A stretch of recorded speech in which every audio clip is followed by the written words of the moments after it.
ஒரு வக்ஃப் board chairman மீண்டும் தாய் மதம் திரும்பி வந்து ஹிந்து மதத்துக்கே வந்துட்டாங்க. அந்த கதை தெரியுமா உங்களுக்கு? அவர் ஆக்சுவலாக அவர் பேர் சாயத் வசீம் ரிஸ்வி.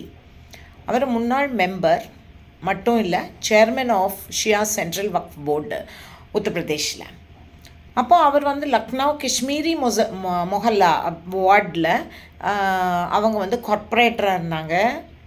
அவங்க பிஜேபி இல்லை, சமாஜ்வாதி பார்ட்டியோட ஆள். மദ്രஸாஸ் எல்லாம் ரொம்ப டெரர் ஆக்டிவிட்டீஸுக்கு களமாக இருக்குதுன்னு இவர் சொல்ல போக, ஆல் இண்டியா ஃபைசான் மதீனா கவுன்சில்னு ஒன்று இருக்குது. அது இவர் தலையை கொய்து கொண்டு வரவனுக்கு ஒரு 10,786 ரூபாயும் ஃப்ரீ ஹஜ் யாத்திரையும் பயணமும் அறிவித்தாங்க.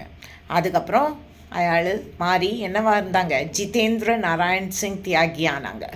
நன்றி.